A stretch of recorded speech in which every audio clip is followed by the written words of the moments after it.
Hello दोस्तों, नमस्कार। स्वागत है आप सभी का आपके अपने एजुकेशनल यूट्यूब प्लेटफॉर्म एजुकेशनल आनंद 2021 पर। तो दोस्तों, यहाँ पर काफ़ी कुछ बड़ी खबरों के साथ मैं आनंद मिश्रा आपके बीच में एक बार फिर से हाजिर हूँ। जी हाँ दोस्तों, यहाँ पर कुछ ऐसे न्यूज़ की चर्चा करेंगे जो कि 69,000 शिक्षक भर्ती के संदर्भ में आपके लिए जानना। आपने अगर परीक्षा दे रखी है, आप उस कट ऑफ ज़ोन को पार करते हैं जो कि एक शिक्षक पद के लिए ज़रूरी होता है और जिस पर कि बहुत से लोगों का चयन हो चुका है और अभी आप वेट एंड वॉच कर रहे हैं चौथी काउंसलिंग का। तो दोस्तों, यहाँ पे आपको एक गुड न्यूज़ देना चाहेंगे। आप यहाँ पर घेरे में देख पा रहे होंगे, विजय किरण आनंद जी हैं जो कि महानिदेशक हैं बेसिक शिक्षा के। और दोस्तों, यहाँ पर अभ्यर्थियों के साथ हुई मुलाकात में उन्होंने काफ़ी कुछ जो है चीज़ों पे डिस्कस किया है। फोर्थ काउंसलिंग के संदर्भ में संशोधन जिन लोगों का होने के पश्चात नौकरी मिलनी है उनके बारे में भी। तो दोस्तों, क्या क्रिया प्रक्रियाएं रहेंगी, इस पर दोस्तों इस वीडियो में चर्चा करेंगे। वहीं दोस्तों, जारी कब होगी सूची, इस पर भी उन्होंने काफ़ी खास टिप्पणी की है। आपको देखना काफ़ी दिलचस्प ये होगा कि आखिर में क्या उन्होंने टिप्पणी यहाँ पर की है। और दोस्तों, वहीं साथ में आपको दिखाएंगे कि डीजी सर के माध्यम से चौथी लिस्ट के संदर्भ में क्या कुछ विशेष कहा गया है। साथ ही दोस्तों, चौथी काउंसलिंग का शेड्यूल्ड और साथ ही दोस्तों सेफ जोन गुणांक एक बार पुनः थोड़ा सा चर्चा कर लेंगे। With in fraction of second में चर्चा यहाँ पे करेंगे, जिसमें कि आपको जानकारी मिलेगी कि जनरल ओबीसी एससी और एसटी का क्या जो है सेफ जोन रहेगा चौथी काउंसलिंग के संदर्भ में।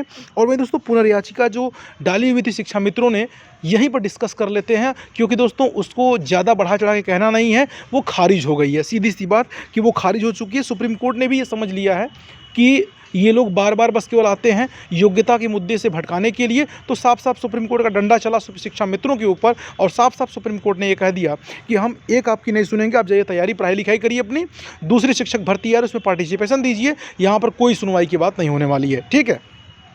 तो दोस्तों, अब 60-65 पूरी तरीके से सुरक्षित हो गया है, इस तरीके से भी कि अब उनके ऊपर कहीं भविष्य में जो है 69 शिक्षक भर्ती में कोई दाग वाग नहीं लगेगा। ठीक है। अब दोस्तों, यहाँ पर मैं चर्चा कर लेता हूँ अपने खास मुद्दे पर, जो कि दोस्तों चौथी काउंसलिंग के संदर्भ में है। तो यहाँ पर दोस्तों आप देख पा रहे होंगे, महानिदेशक विजय किरण आनंद जी ने चौथी काउंसलिंग के संदर्भ में क्या कहा है, मैं आपको दिखाना चाहूँगा स्क्रीन पर।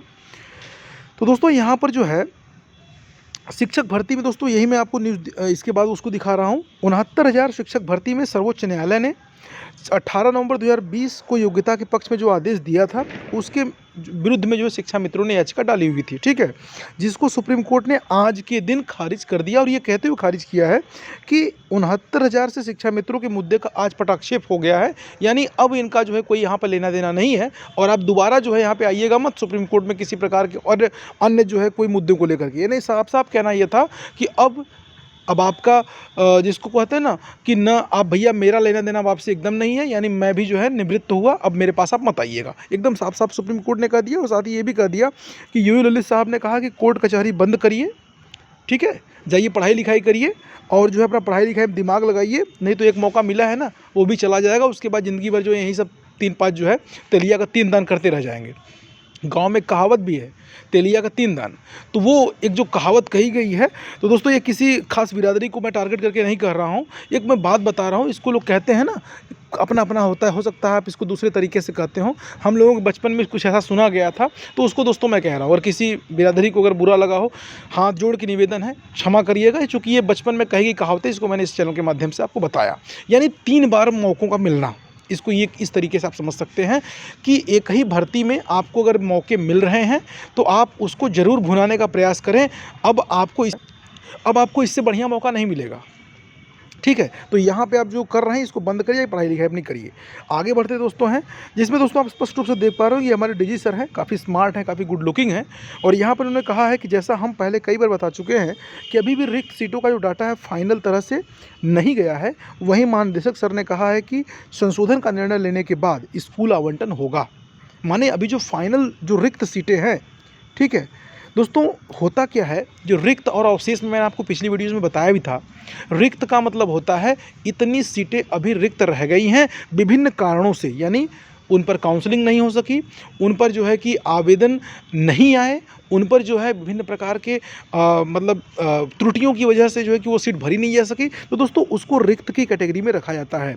अवशेष का दोस्तों मतलब ये होता है, अवशेष जो होता है वो तात्कालिक होता है, और जब बीएस से कोई अपना नोटिफिकेशन जारी करते हैं तो जो सीटों पर काउंसलिंग नहीं हो पाता है उनको वो अवशेष घोषित कर देते हैं। बार बार दोस्तों आपको लगातार विभिन्न चैनल के माध्यम से आपको ये जानकारी दी जा रही है कि इतनी सीटें जो है अवशेष रह गई हैं। चूँकि दोस्तों वो किसी एक विशेष ज़िले का जो है डाटा होता है। ऐसे में दोस्तों विजय किरण आनंद जो डीजी साहब हैं, उन्होंने साफ साफ कह दिया है कि अभी हमारे पास कोई डाटा जो है रिक्त सीटों का भी फाइनल तरह से नहीं आया है। ऐसे में जो है महानिदेशक सर ने कहा है कि संशोधन का निर्णय लेने के बाद स्कूल आवंटन होगा। यानी दोस्तों जो लोग संशोधन वाले लिस्ट में हैं, हम चाहते हैं कि उनको भी उनकी काउंसलिंग करा करके साथ में ही जो है कि स्कूल आवंटन उनको भी करा दिया, जो कि दोस्तों पंजाब में काफ़ी अच्छी बात यहाँ पर उन्होंने कही है।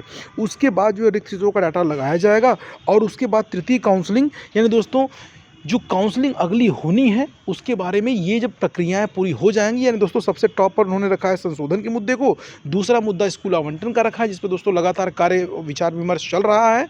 उसके बाद ये दोस्तों स्कूल आवंटन महत्वपूर्ण इसलिए भी है क्योंकि आपको बताते चलें कि अंतर जनपदीय जो तबादले हुए हैं शिक्षकों के, उसमें उनको भी जो आकांक्षी जनपद में जो मनचाहे स्कूल हैं उनको तभी प्राप्त हो सकेगा जबकि एकदम सही तालमेल बना करके 36,500 अभ्यर्थी नए चयनित हुए हैं, उनको जब स्कूल आवंटन अभी नहीं हुआ है और ख़ास करके जो नए अंतर जनपदीय तबादलों के माध्यम से जिन शिक्षकों का चयन हुआ है और उनको भी स्कूल आवंटन नहीं हुआ है, तो दोस्तों यहाँ पर एक सटीक रणनीति के तहत ही काम करना पड़ेगा और इसको महानिदेशक सर जानते हैं। तो दोस्तों एक सही रणनीति के तहत काम हो रहा है, ऐसा महानिदेशक साहब ने कह दिया है और ये भी स्पष्ट कर दिया है कि ये जब संशोधन वाली प्रक्रिया पूरी हो जाएगी वो लोग भी शामिल हो जाएंगे इस 36,500 के साथ, और उसके साथ साथ जो है जब अंतर जनपदीय तबादलों का काम पूरा हो जाएगा तो तृतीय लिस्ट जारी होगी। ऐसे में दोस्तों ये बात बहुत महत्वपूर्ण हो जाता है कि आखिर में ये कितना समय लेगा।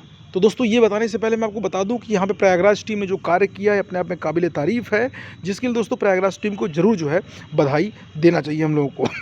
वहीं दोस्तों मैं आपको बता दूं कि यहाँ पर जो है आप देख पा रहे होंगे लगातार जो है पत्र व्यवहार के माध्यम से ये बताया जा रहा है और कहा जा रहा है, सरकार से इस बात का निवेदन भी किया जा रहा है कि संलग्न प्रार्थना पत्र का अवलोकन कीजिए जिसमें कि 69 शिक्षक भर्ती में रिक्त रह गए समस्त पदों को जोड़कर अगली काउंसलिंग के लिए। तो दोस्तों ये सब चीज़ें जरूरी होती हैं, ये सब कैटलिस्ट का काम करती हैं, उत्प्रेरक का काम करती हैं किसी भी भर्ती को पूरा कराने के लिए। निश्चित तौर पर दोस्तों जो भी लीगल टीमें रहीं, चाहे BTC की, BEd की या किसी प्रकार से दोस्तों कोई भी टीम रही हो, दोस्तों एक जान लीजिए कि किसी भी लोकतंत्र को सफल होने के लिए पक्ष और विपक्ष का जिस प्रकार होना जरूरी होता है संसद में, कुछ उसी प्रकार से दोस्तों आज के उत्तर प्रदेश की इस नौकरी में एक बात आप जरूर समझ लीजिए कि अगर वो भर्ती कोर्ट कचहरी में फंसी हो और ये टीमें अगर ना होती तो निश्चित तौर पर दोस्तों उसको यहाँ से निकाल पाना काफ़ी मुश्किल हो जाता 69 शिक्षक भर्ती को। और शायद जो है जो बाजी आज योग्यता के पक्ष में आई है, शायद दोस्तों ये बाजी जो है आज हमारे पक्ष में ना दिखाई देती।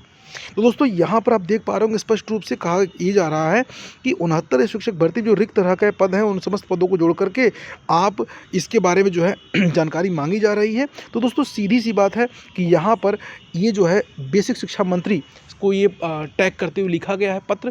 तो दोस्तों सीधी सी बात यहाँ पर यही है कि जब ये क्रिया प्रक्रिया लगातार चलती रहेगी तो निश्चित तौर पे इतना आप जान लीजिए कि जिस हम चौथी सूची की यहाँ पे बात करने जा रहे हैं वो चौथी सूची आप इतना ज़रूर समझ लीजिए, आपको किसी भी हालत में सरकार, चूँकि उत्तर प्रदेश में अभी वर्तमान में व्याप्त है, चुनाव पंचायत का होने वाला है, आपको दोस्तों बता दें कि सरकार जिस चीज़ को ठान लेती है उसको पूरा करती। अगर माननीय DG साहब ने ये कहा है तो इतना आप जान लीजिए थोड़ा सा विलम्ब महीने 2 महीने का हो सकता है, लेकिन दोस्तों किसी भी हालात में इतना आप जान लीजिए कि अगला शैक्षिक सत्र पूरा होने से पहले ज़रूर सरकार चाहेगी कि आप सभी जो है ऐसे लोगों को जिन्होंने 60-65 कट ऑफ को क्लियर किया है उन लोगों को चयन सरकार दे दे और जो 69,000 की रिक्त सीटें हैं उन सब का डाटा निकाल करके उन सभी पर चयन कर दे। क्योंकि दोस्तों जब नई भर्ती आएगी तो नए तरीके से वहाँ पे चीज़ें होंगी। वो सरकार नहीं चाहेगी कि इन जो बाकी बचे अवशेष सीटें हैं उनको अगली भर्ती में लाए और अन्य प्रकार के जो विवाद उसमें हो पैदा हो सके। तो दोस्तों आपको बता दें कि यहाँ पर जो है कि अब मैं डिस्कस कर चुका हूँ, इस पर भी मैंने डिस्कशन कर लिया है। कब जारी होगी सूची मैंने आपको समझा ही दिया है कि दोस्तों कब आपकी जारी सूची हो सकती है, मैंने इस पर भी डिस्कस कर लिया है। अब दोस्तों मैंने इस पर भी डिस्कशन पूरा फाइनल कर ही लिया है। अब केवल एक मुद्दा बचता है सेफ जोन गुणांक। इसमें दोस्तों मैं फ्रैक्शन ऑफ सेकंड लूँगा क्योंकि दोस्तों इस पर बहुत से वीडियोज़ लगातार बनते रहते हैं, बार बार दोस्तों बात करना अच्छा भी नहीं लगता है, लेकिन हाँ इतना मैं ज़रूर कहना चाहूँगा कि जो भी जनरल का उम्मीदवार अगर वो खास करके जिस गुणांक पे पिछली बार चयन हुआ पहली लिस्ट और दूसरी लिस्ट में।